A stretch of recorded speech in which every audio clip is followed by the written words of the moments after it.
Right. Hi, Josh. How you doing? Okay, very well compared to a lot of people, obviously, and compared to the politics in the rest of the world. Yes, yeah, How good. have you been? Yeah, I'm doing okay. I mean, I think I've been on a little bit of a journey, I guess, with the way that things have been, but I'm in a good space right now. Great. So just to explain, I know you're a coach and you've worked a lot with NACOA, helping children whose parents have been alcoholics, but you also work in general about helping people fighting addiction and also finding their own power, maybe also finding their path in their career or in their family. So I Mm. guess for you, when this crisis started, your first thought was about mental issues and how to keep sane and not avoid all those this part of the darkness. So how is it for you? How did it happen? Yeah, so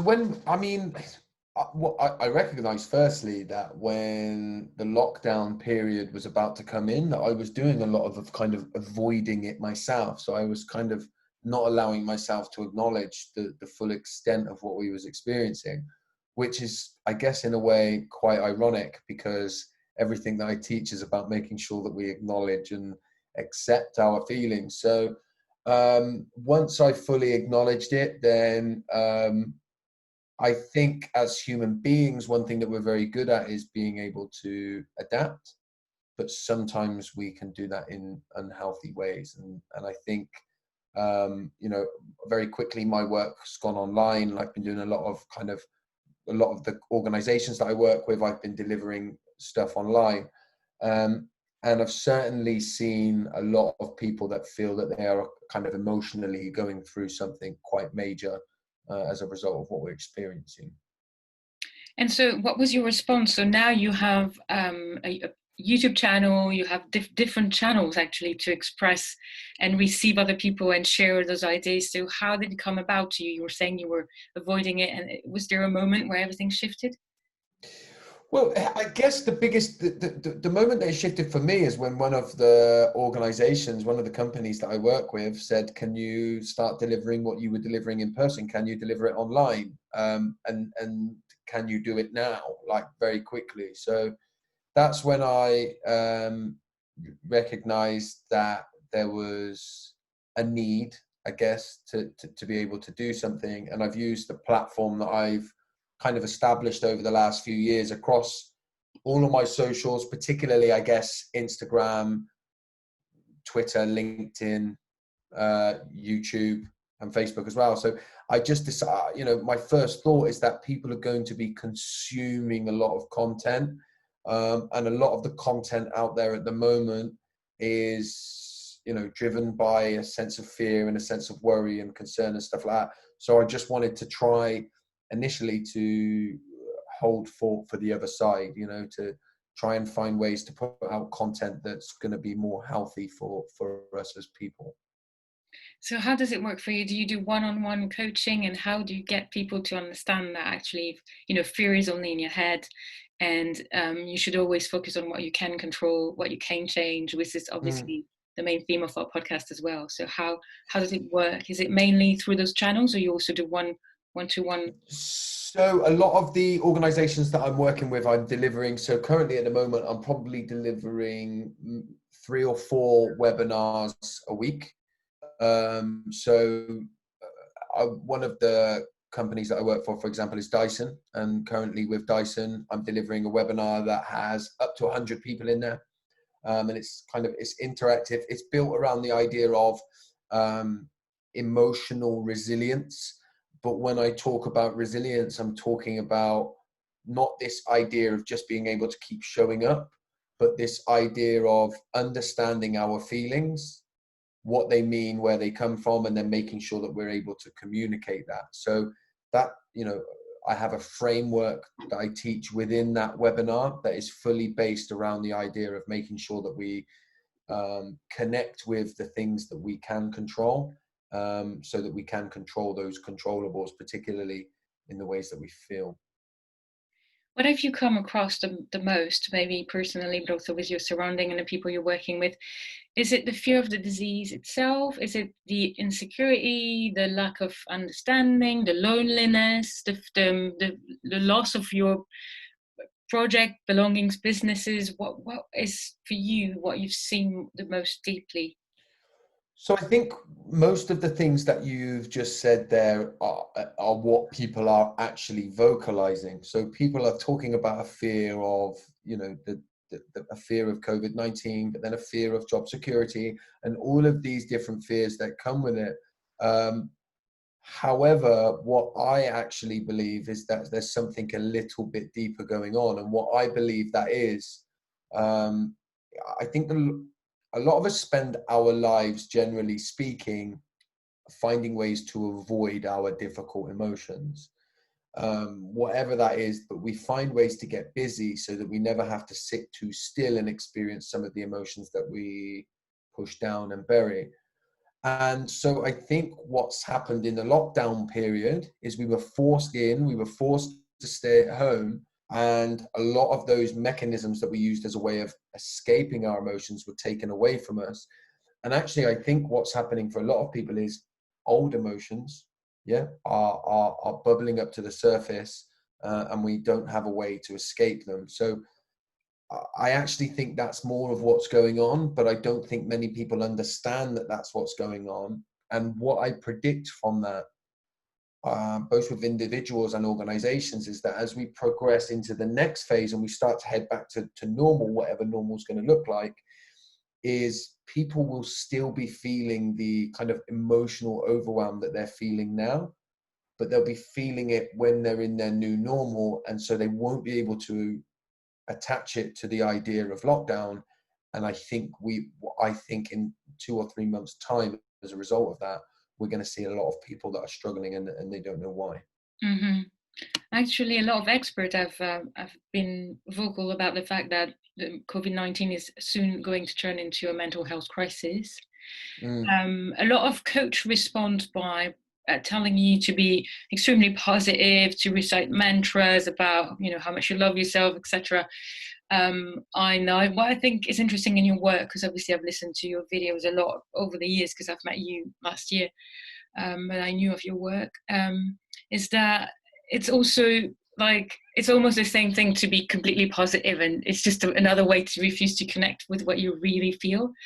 mm, And I have a good friend who will always tell me that. She says, when people are coming up with too many solutions and we can do this, we can do that, let's be positive, let's love ourselves, she feels even more panic. So what sort of advice can you give to people who have never been through what you've been through, who have never searched for help and are just hardly beginning to connect with how they feel and why it's so entangled and messy? And how would mm. you start? So I would start by saying that all emotions should be welcome. So the idea, like you said, that a lot of particularly coaches push is this finding ways to be positive, right?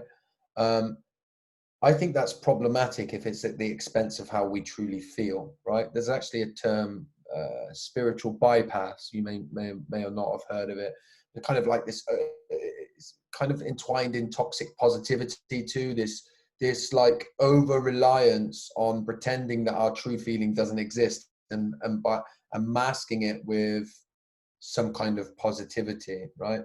So I think any time that we do that, anytime we mask our true emotion, we buy ourselves short-term gain at the price of long-term pain, right? And what we really want to do is be able to welcome all of our emotions, know that they're all valid, and try and remove the judgment. So if I'm feeling sad or worried or concerned, rather than thinking that that means that I need to feel something else, start to try and lean in towards those emotions and question where they're coming from, what part of me they're affecting, what they mean, and why maybe they're showing up in our lives. Our bodies and our emotions are not accidents. They're there for a reason. And I think the big mistake that we make is the belief that good emotional health is the ability to feel good all of the time. good emotional mental health is the ability to feel my range of emotions and know that that's okay. And so I guess whatever you're feeling is valid. So start at that place, and then become curious about it rather than jumping straight to questioning what the fix is. Ask why. Why am I feeling like this? What does this mean? Does that make sense? Well, to me, it makes complete sense, but I guess that's Good. why I really wanted to give people a chance to hear what you had to recommend. One thing that I think is really difficult now is that because a lot of people have been isolated, maybe in other societies, like, I've lived in Africa. My parents are from North Africa. People they can't be completely alone. So even if they have to stay home, they will have a family surrounding, or they know their neighbors. In England, it can be a little bit different. So people will now be able to go out again and reconnect, and they will even more feel like they have to show that positive face, like, this is what I've done, this is the successful thing that I've been creating this, I've been writing an entire science fiction book during the lockdown, I'm so blah blah blah. So what would be just a couple of advice, according to you, to reunite and take this opportunity to be more authentic and more yourself? Because I think it's a given, right? It's just for us, it's a period where we can actually renegotiate the game. Yeah. And we can start to reconnect with our truth, right? And I think it's really important to understand we're in lockdown because there's a pandemic, right? There's a crisis. We're not in lockdown so that we can work on our side hustle, right? It doesn't work like that. So I think it's really important when we start to reconnect with people, can we change the way that the conversation goes? I always say that our aim should be to validate how somebody's feeling before we then go in with the kind of hope and the positivity. So when we're starting to reconnect with people, let's start having more conversations that are based around some of the more vulnerable ideas. So instead of saying, how are you doing at the beginning of a conversation, can we say, what's one thing that you've struggled with this week, right? Because the reality is, if you haven't struggled with something this week, then the likelihood is that you're running away from something, right? So if we can start to have these conversations that are much more authentic, that's how I think we'll progress. And when I say authentic, to be authentic, to be in touch with your authenticity, is the ability to understand what I'm feeling, know what I need as a result of what I'm feeling, and then be able to communicate that need with the people that I'm, in my relationships and my activities. The reason that we fall down along those steps often can be traced back to some of our conditioning. So, I may have a underlying belief that if I feel sad, that my sadness is a burden on others. So if I feel like my sadness is a burden to others, can I question, where does that come from? Who taught me that sadness as an emotion is a burden? Where did I learn that? And I believe when you start to trace that back, then you have the opportunity to start to override that, which will then give you the opportunity to be able to communicate exactly what you're feeling without that self-judgment. And it's that self-judgment that prevents us from doing it. So what you mean is that each of us, when we reconnect with someone, we should talk to them in a way that allows them to share what they feel, instead of asking a question. Like, I've noticed that a lot of friends, for instance, they would introduce me to another friend by saying what my job is, and I'm like, I'm not only defined by what it is, and that might just create a wall with that person, etc. Why don't we just open the door to speak about what we feel and how we are, instead of just putting on that role and this kind of costume that goes with it? So And that becomes then very much about attachment to the sort of the material things in our lives, right? Our job roles or our roles in when we do that. So very much so, like you said, can we change that conversation? Can we start to give one another permission to be more authentic about who we really are rather than what we're supposed to be? And I do feel like, we go off down that path of chasing what we think we're supposed to be rather than showing up as who we really are. So I don't know how it's going to sound to you, but I do feel that it's harder for men. It's like women are kind of a bit more naturally, and because they're encouraged probably when they're young, able to just speak their feelings. They like to be within women, between other women, and have a circle of some sort of like, let's talk, even if that might be fake as well, but at least they know there's a space for that. Mm. Do you feel with the people you work with that men sometimes have trouble admitting that A, they have feelings, B, what those feelings actually are?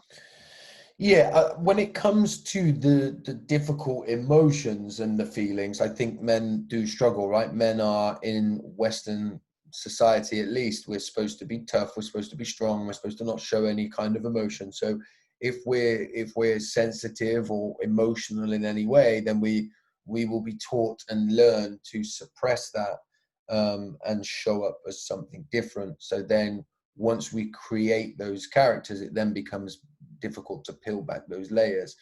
So in that sense, I think it is more difficult for men. However, I guess on the flip side of that,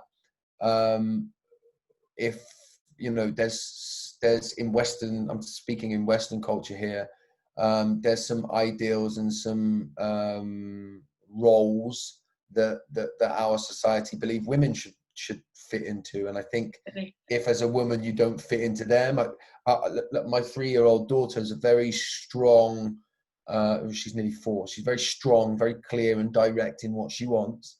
And 1 or 2 people have said to me, "Oh, she's quite bossy, your daughter." And I say, she's not bossy.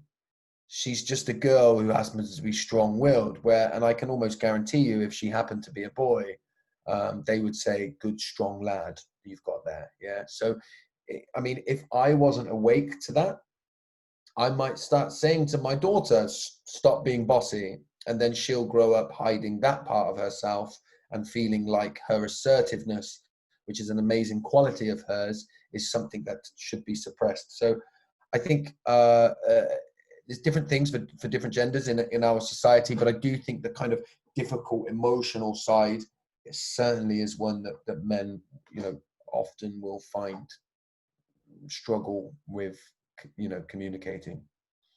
Would you say it's never too late to completely change that? Like if you completely locked up for decades, and now, as we were saying, maybe this crisis and this weird year that we're into is an opportunity not to repeat patterns that are actually terribly wrong for us. Would you say you can start working on yourself at any point of your life? Absolutely. I mean, I started doing it 8 years ago, so I guess really I was still relatively young. And when I stopped drinking at 24 and decided, that everything that I pretended that I wasn't. But I see it in people all the time, people that I work with, when you start to have that realization. And I mean, once upon a time, and again, I'm speaking in Western culture here, we had the thing called midlife crisis, right? Which essentially we kind of made a joke of what I think was a lot of people thinking, getting to a certain age and thinking, you know what, I'm sick of conforming to something that the world thinks I'm supposed to be, and I'm going to start doing what it is that I've missed out on all my life. So I don't think it's ever too late.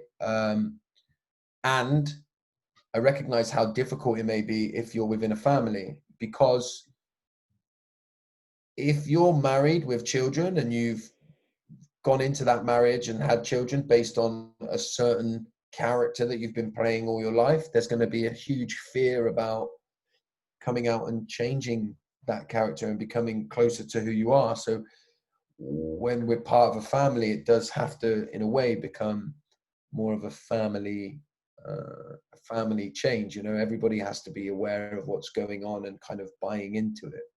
Mm-hmm. Yeah, that's obviously harder, but it's not impossible, as you say. It's not impossible, no. Well, then what have you personally learned as a coach? What has changed for you? Obviously, you have to do all your work through this sort of screens and recording. But apart from that, do you think you've already taken some new opportunities, or it opened your eyes on different things that you were actually on the path to learning up until now? Or was there anything positive that came out of this 2 months of weird lockdown? Like it's definitely, I mean, look, from the kind of side that you've mentioned of moving things online and recognizing, you know, how good we are at adapting in that sense, it has been a big learning for me. But one thing that I have recognized is that I've always known that we all struggle and have our difficulties in our own way. But I really do feel like this is bringing to light for a lot of people some of the things that we kept secret and we thought kept us alone in the world are starting to come to the surface, and we're starting to realize that actually they connect us to more people than we could have ever imagined. And this is one of the biggest emotional kind of paradoxes out there, is that the very thing that we think keeps us alone is actually the thing that attaches us to more people than we could ever have imagined. And the way that you go from A to B with that is by somehow starting to communicate those things that we think keep us alone. So I think that'll be a massive learning, and I hope that you know, on a relatively large scale, people can take something from that. Yeah. But to conclude, we cannot completely do that if we don't use communication, right? There are many other ways to do things, and you can work on yourself if you don't like talk therapy or etc. But there's still going to be a point in your life where if you want to improve your daily activities, your relationships, you will have to go through admitting who you are and trying to use words or in certain form of communication to come around it. Absolutely. Absolutely. The biggest challenge, the biggest hurdle that you have of facing is finding the courage or the internal strength or whatever it is to start to share some of that internal world. Yeah. I mean, you can start anonymously with helplines and stuff like that, and then build up to people that you know. But I remember a great analogy once told to me is that our emotional mind inside is like a massive library, and so many of us, our library is just like all the books are on the floor, they all need organizing, and we sort of every now and then we look in there, we open the door and look in there and think, I don't even know where to start, right? But emotionally, if we can think to ourselves, right, I'm going to go in and pick up one of those things, one of those books in there, read it and see if I can put that one on the shelf neatly where it needs to go, then we've made a start. Don't, you know, stop believing that if you can't tidy the whole library in one go, then it's too big a work. Go in there and make that start. And I promise, once you start making that start, you're then on that journey. And I think, you know, I started the journey. Wow, you could argue I started the journey when I was a child and I first ever picked up alcohol. But I mean, I started consciously on this journey 8 years ago, and I don't think I could get off if I tried now, you know, once that momentum comes. So making that start is, you know, if that's what you get out of this situation that we found ourselves in, then it will be incredible. Yeah. It also makes me think that a lot of people will listen to you and think, oh, I want to do that. I'm trying hard, but my partner, my father, my sister seems to struggle. How can I help? Like, if you feel like that you've made your little move and you're more ready to communicate and to be authentic, is it possible to oh, just give a hand to someone else? Or is it really, you know, a lot of self-help people says you have to do it for yourself, but is it really totally impossible to just give a kick or just be there or just give some support to someone you really care about to help them around? Because it's, for some people it's harder than others, right? Yeah, of course. And I think there's lots that we can do to hold space, to give permission, to create that environment. There's lots that we can do. I mean, there's a certain amount that has to come from within that person, but I don't believe that we're completely powerless in what we're able to do, right? So, you know, if I start nodding towards my change and what I want to do and creating safe environments, emotionally safe environments, spaces that are going to harbor a kind of feeling that makes somebody feel safe enough to start to change themselves, then there's definitely things that we can do, but we can't control others as well. So there's, you know, as with everything, the kind of truth I think is somewhere in the grey area in between. But I don't like it when people say there's nothing you can do. I don't like, again, and on top of that, I don't like the saying the only person that can help you is yourself. I don't believe that's true. I believe, we should be trying our best to bring back community and the kind of village spirit. And on top of that, you do have to recognize that you have to play a part in your healing journey. And if you don't, then you're never going to really, make headway in the way that you deserve. Well, it's wonderful. It talks really straight to my heart, because obviously, as a journalist, as someone who studied politics and philosophy, my struggle with self-help is that it's just reinforcing individualism on some level if you don't listen. And I do believe that we also have to heal and change collectively. And so when I hear your words about community and bringing back the village, that's actually why I moved to Bristol. That's exactly why I'm doing what I'm doing now. So I just hope a lot of people will hear your message through us, and also through all your other channels. So if you want to share with us the name of your website, your YouTube channel, please go ahead and we'll. Yeah, so my YouTube channel is Josh Connolly FFW, which is short for Freedom From Within, which is my company. I'm on Instagram at Josh_FFW, Twitter Josh_FFW. If you search Josh FFW on Facebook, you'll find me there too. But my website is joshconnolly.co.uk, and all my links and everything can be found through there. So, and I do a hell of a lot online. So there's plenty to get stuck into. That's why it's wonderful. I mean, being a coach is your job, but there's so much that you do just because I feel within you there's this genuinely desire to help, whether you're paid or not. And I think that's why the work came to you, because, it's just, you're going to do it anyway.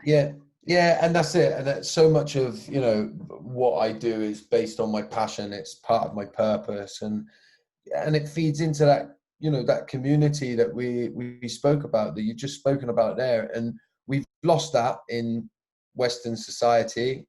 Just to touch on it, the work that I do with children of alcoholics, for example, people often say to me, what advice would you give a child of an alcoholic? And I say that you have to look after yourself and put yourself first in those situations. And they say, but what about the compassion that you talk about for the alcoholic? And I say, if we lived in real communities, we would have the understanding that maybe the child's not the best person to be able to support their parent, but you would have the neighbor or the neighbor's neighbor or some other part of in the ideal world, the tribe. Yeah. And then you start to understand the importance of community, right? And having, if I drop the ball, there's 10 people there to pick it up for me. Whereas we've started to build a world that we live in at the moment, where it's, if I drop the ball, everyone will point at me and say, well, if you're not going to pick it up, none of us are going to help you. And that is exactly what you said about that kind of, individualism. So, well, yeah, the first thing we can do is pass on the message. So thank you so much, Josh. I wish you all the best, and hopefully we'll speak again soon and try to, raise some lessons and spread the word. Thank you very much. Definitely. Thank you.